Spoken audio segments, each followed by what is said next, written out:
Hello everyone. आज हम financial bill के बारे में देखना चाहेंगे। फाइनेंशियल बिल के दो टाइप्स हैं, टाइप 1 एंड टाइप 2। अब इशू क्या है, नॉर्मली आपको कई सारे यूट्यूब में वीडियोस मिल जाएंगे जहाँ पे कई सारे एक्सप्लेनेशंस दिए जाते हैं।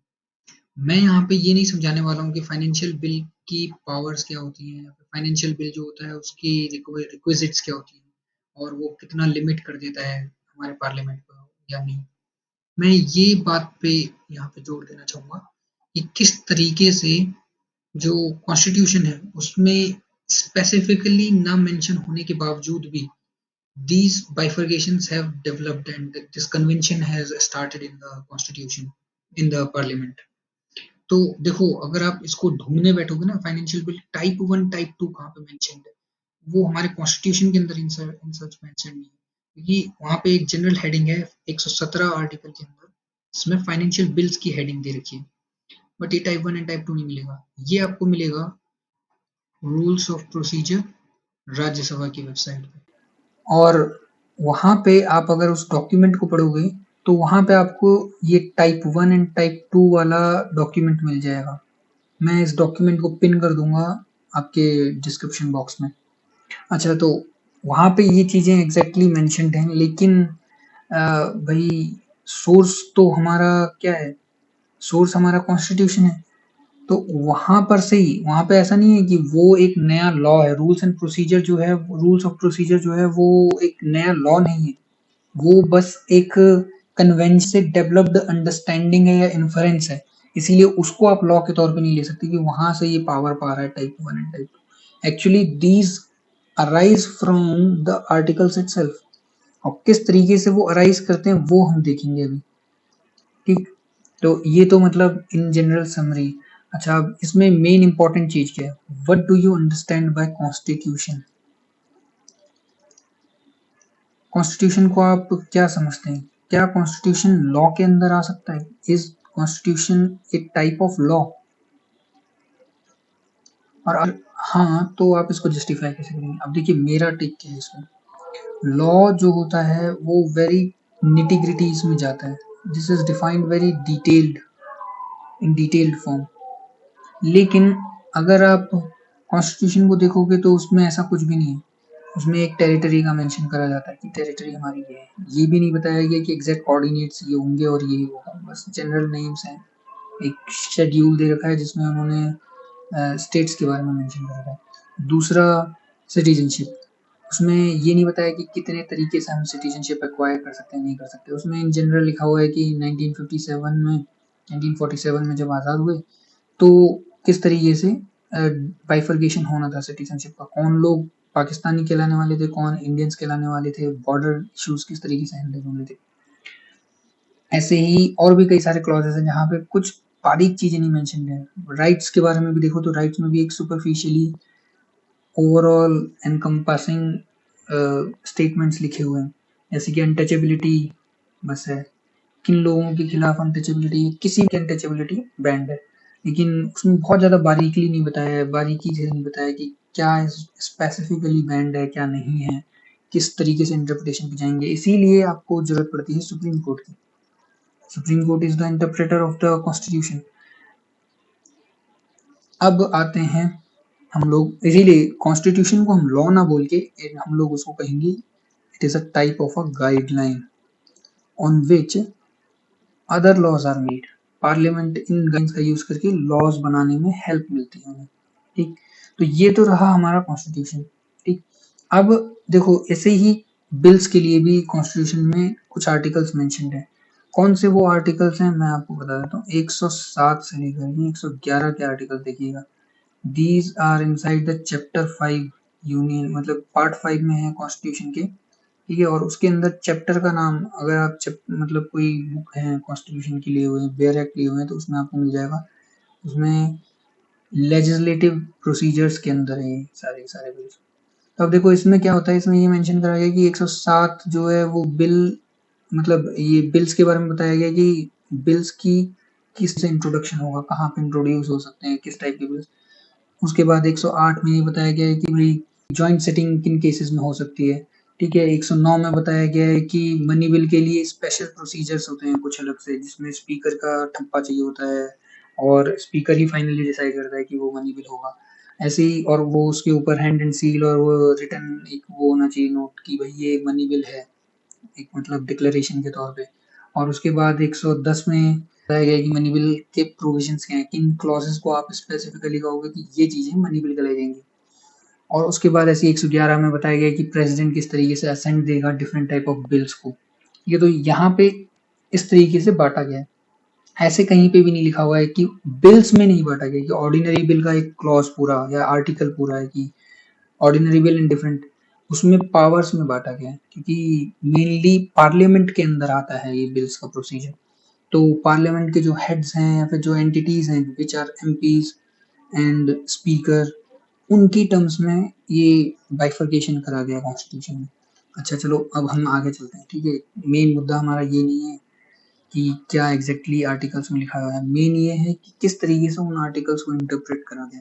तो देखो 110(1) जो है, आर्टिकल 110 का सब क्लॉज 1, उसके अंदर ए से लेकर के जी तक, ठीक, तो इसमें कम से कम ये 9 या डिटेल्ड करे गए पॉइंट्स।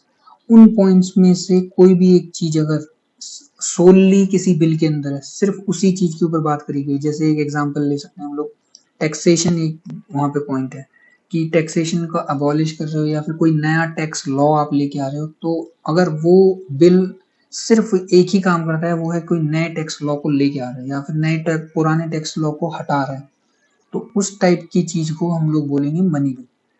ठीक, सिर्फ सोलली उन्हीं से, उसमें लिखा हुआ है कि ओनली कंसीडरिंग दीज, ये देखो ये मैं क्लॉज खोल लिया, यहाँ पे ये जो टर्म दिख रही है only, for the purpose of this chapter a bill shall be deemed to be a money bill if it contains only provisions dealing with all or any of the following matters. तो ये जो लाइनें दिख रही हैं, ये लाइनें एक तरीके से उसी का ही शॉर्ट फॉर्म कर दिया है, ताकि क्योंकि those exact clauses do not matter right now. ये है कि उन क्लॉजेस में से कोई भी एक चीज होगी तो it will be called solely, सिर्फ वही हो, मतलब उसके साथ कुछ एक्स्ट्रा एडिशनल मैटर ना हो, जो कि ये रेड कलर में दिखाया गया, तो वो मनी बिल कहलाएगा। ठीक, अच्छा उसके कुछ क्लॉजेस को आप क्लब करके एक नया क्लॉज बना सकते हैं, expenditure from the CFI. CFI जो होता है वो इंडिया का मेन फंड होता है, जहाँ पे सारा का सारा पैसा जाता है टैक्सेशन का और डिफरेंट टाइप ऑफ बिल्स। तो अगर वो सारा पैसा मतलब जो टैक्सेशन का पैसा जाता है, तो सीएफआई का ये जो फंड है वो गवर्नमेंट हर काम के लिए यूज करती है, मतलब सारा पैसा यहीं से निकलता है। तो इसीलिए उससे एक्सपेंडिचर वाला क्लॉज हम थोड़ा सा अलग कर रहे हैं, क्योंकि तीसरे क्लॉज में इसको स्पेसिफिकली मेंशन करा गया है। यहाँ पे स्पेसिफिकली मेंशन नहीं है, यहाँ पे मैं इन्फरेंस से ये इसको हाईलाइट करके बड़ा सा बना दिया, ये एक बड़ा सा गोला, मतलब गोला तो नहीं है, रेक्टेंगल है। तो उसी रेक्टेंगल को मैं यहाँ पे लेके आया क्योंकि यहाँ पे ये स्पेसिफिकली टर्म यूज करी गई है, एक्सपेंडिचर फ्रॉम सीएफआई। ठीक, क्या होता है और क्यों इसकी इंपॉर्टेंस है वो भी हम देखेंगे, बट फिलहाल के लिए यहाँ पे ये है। और एक ये 110 पिंक कलर में देख रहे हो, ये लाइन का मतलब है कि इंसिडेंटल मैटर्स की, जो ये ऊपर ए से लेकर के एफ तक जितने भी क्लॉजेस थे उन सब में जो भी चीजें थी उनसे इंसिडेंटल कोई भी मैटर होगा और सिर्फ सोलली वही मैटर होगा, तो that will again be called a money bill. ठीक, अच्छा आप देखो 117 के क्लॉज 1 को देखते हैं। 117 के सब क्लॉज 1 को अगर हम देखें तो उसमें देखो ए टू एफ लिखा हुआ है, और साथ ही साथ वो बोलता है कि clauses 1 of the article 110 shall not be introduced or moved except on the recommendation of the president or maybe। तो देखो यहाँ पे फिर से वही सिंपल चीजें हैं कि प्रेसिडेंट के टर्म्स में मैं बोला था ना कि प्रेसिडेंट और पार्लियामेंट कॉन्स्टिट्यूएंट एंटिटीज की टर्म्स में बांटा गया है उसको, तो उसी टर्म्स में ही फिर से वो अभी भी उसी मोड में ही समझा रहे हैं उसे। लेकिन अगर आप ठीक से देखोगे तो 117 में एक चीज बहुत इंपॉर्टेंट थी, वो थी ओनली का, ओनली नहीं था, इस वाले में ओनली लिखा हुआ था, तो उससे ही ये एक्स्ट्रा क्लॉजेस ऐड हो जाते हैं, पॉसिबिलिटी आ जाती है। ठीक है, यही इंटरप्रिटेशन है, यहीं पे भी वो सारी चीजें बदल जाती हैं कि यहाँ पे ओनली ना लिखने की वजह से इसके दो सिनेरियोज बन जाते हैं, कि एक सिनेरियो ये था जहाँ पे सिर्फ ओनली वाला सिचुएशन, एक सिनेरियो है जहाँ पे ओनली के अलावा कुछ एक्स्ट्रा मैटर एडेड है, तो वो एक हो जाएगा। अब देखो ये दोनों ही टाइप 1 के डिफरेंट टाइप्स हैं, क्योंकि इसमें ये वाली टर्म स्पेसिफिकली मेंशन नहीं की, ठीक है, क्योंकि सिर्फ अगर एक्सपेंडिचर हो रहा है, कई सारी चीजें होती हैं जहाँ पे सिर्फ एक्सपेंडिचर फ्रॉम द सीएफआई होता है, देखो कई सारी टर्म्स होती हैं, अगर आप वो नहीं जानते तो आपको एक बार वो देख के आना चाहिए ताकि और अच्छे से ये समझ में आएगी बात। जैसे कि charged on the CFI, some funds are charged on consolidated fund of India. ठीक, मैं यहाँ पे इसको एक दूसरे कलर में लिख देता हूँ। चार्ज्ड ऑन सीएफआई, ठीक। एक होता है एक्सपेंडिचर ऑन सीएफआई, ठीक। एक है payments from CFI, payments from CFI, ठीक। तो ऐसे कई सारे टर्म्स आपको मिलेंगे, प्रोसीड्स जा रही हैं सीएफआई में, तो उस तरीके से मतलब आप सीएफआई से कई सारे तरीके से उसको नाम दे सकते हो, खर्च आप उसमें से कुछ खर्चे कर रहे हो या फिर उसमें कुछ एडिशन कर रहे हो, तो उन सब चीजों को हम लोग सीएफआई में ये बोलेंगे। जो है वो बहुत इंपॉर्टेंट रख रहा है, एक्सपेंडिचर फ्रॉम द सीएफआई, क्योंकि बहुत ही कॉमन है ये। मतलब कोई भी छोटी मोटी चीज चाहिए आपको, स्टेशनरी भी खरीदनी है अगर मान लो भारत सरकार की किसी भी ऑफिस में, वो सारा कहाँ से आ रहा है पैसा, सीएफआई से आ रहा है। तो it is such a common place and such a common thing कि उसमें अनअकाउंटेबल होना बहुत आसान है। तो इसीलिए उसके लिए क्या करा गया कि अगर आप कोई बिल में कोई भी नई पोस्ट या कोई भी छोटी मोटी ऐसी चीजें हैं जो मतलब बहुत आसानी से आप नजरअंदाज कर सकते हैं, उन सब चीजों में अगर कहीं से भी एक्सपेंडिचर हो रहा है हमारे सीएफआई से, तो उसमें उस केस में प्रेसिडेंट जो कि एग्जीक्यूटिव हेड है, हर एक सीएफआई से जितना भी खर्चा हो रहा है वो सब किसकी नजर में आना चाहिए, वो सारा का सारा प्रेसिडेंट की नजर में आना चाहिए। और प्रेसिडेंट की नजर में आना चाहिए वो कब आएगा, जब प्रेसिडेंट को उसमें इन्वॉल्व करा जाएगा, या फिर एग्जीक्यूटिव की नजर में आना चाहिए जो कि एग्जीक्यूटिव को इन्वॉल्व करा जाएगा। और इसीलिए दिस क्लॉज एक्सक्लूसिवली मेंशंस कि प्रेसिडेंट की कंसिडरेशन चाहिए। प्रेसिडेंट जब तक उसको कंसीडर करने को नहीं बोलेगा ना हाउस में, तब तक वो कंसीडर नहीं करा जा सकता। मतलब इंट्रोडक्शन की बात नहीं कर रहे हैं, इंट्रोडक्शन एक अलग चीज होती है। इंट्रोडक्शन के टाइम पे मतलब बिल इंट्रोड्यूस ही नहीं हो सकता हो बिना प्रेजेंटेशन के, बट बिल तो इंट्रोड्यूस हो सकता है एक्सपेंडिचर फ्रॉम द सीएफआई के केस में, बट बिल पास होते वक्त जब कंसीडर करने की बात आएगी हाउस में, तब नहीं हो सकता वो बिना प्रेसिडेंट की मर्जी के।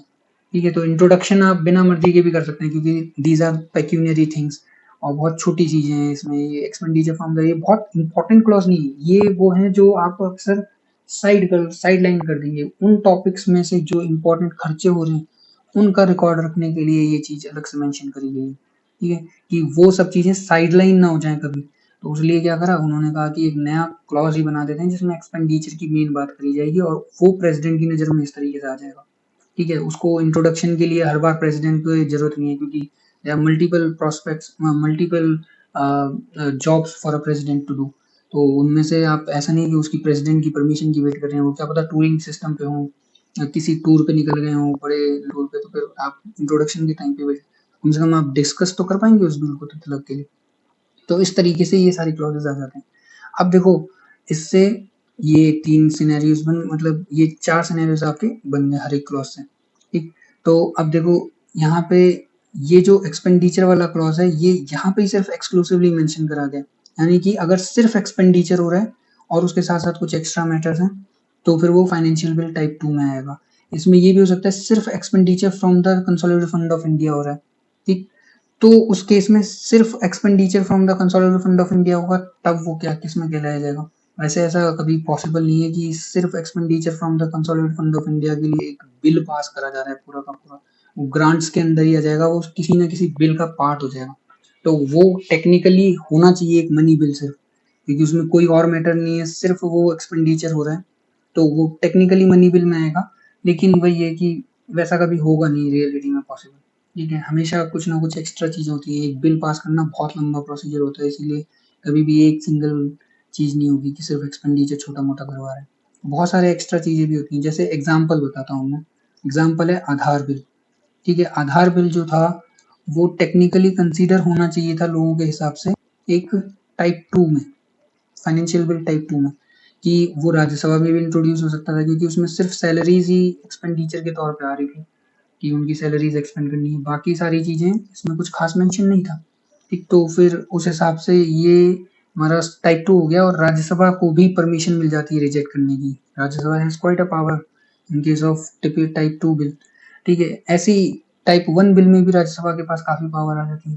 ठीक है, और इंट्रोडक्शन भी करा जा सकता था राज्यसभा में, लेकिन स्टेट ने इनकी जो ये टाइप 1 एंड टाइप 2 है, इसको पूरा बाईपास करके उन्होंने गवर्नमेंट को कहा जाता है कि उन्होंने अपनी गवर्नमेंट और अपनी पावर्स का यूज करके स्पीकर्स से मनी बिल के तौर पे उसका इंट्रोडक्शन करवा दिया। ठीक है, अब मनी बिल में राज्यसभा कुछ नहीं कर सकती, तो इस तरीके से वो आधार बिल की जो भी सब क्लॉजेस थे, जैसे डेटा प्राइवेसी है उसके अंदर, ठीक है, उसके ऊपर कोई ज़्यादा डिस्कशन या डाउट नहीं होगा, राज्यसभा के पॉइंट्स जो हैं वो उसको रोक नहीं पाएंगे उसकी वजह से। तो ऐसे कई सारी चीज़ें आ गई। अब ये कैसे होगा, मतलब डिफरेंस ही क्या है राज्यसभा लोकसभा में, आप कहेंगे Lok Sabha is the house of the people, party की मेजोरिटी है जो आपने चुनाव लड़े। राज्यसभा 2/3 मेजोरिटी, 2/3 जो होती है वो हमेशा रिटायर होती है ज़्यादा से ज़्यादा, पूरी की पूरी राज्यसभा कभी डिसॉल्व नहीं होती, तो उसमें मेजोरिटी पूरी तरीके से कई बार नहीं भी होती है। तो उन केसेस में आप क्या कर सकते हैं, इस तरीके से बाईपास कर सकते हैं, या फिर आप काम भी छोटा कर सकते हैं। तो मतलब कई सारे लूप्स एंड लेकुनास को यूज करा जा सकता है। तो ये जो पावर का बैलेंस है, इन्हीं की स्टोरीज हैं अलग अलग, और इन्हीं के एक्सप्लॉइटेशन से बचने के लिए कई सारे कन्वेंशन बन गए, कई सारी चीजें बन गई, जिससे कि ये सब चीजें आ गई। लेकिन इनका मिसयूज आज भी पॉसिबल है।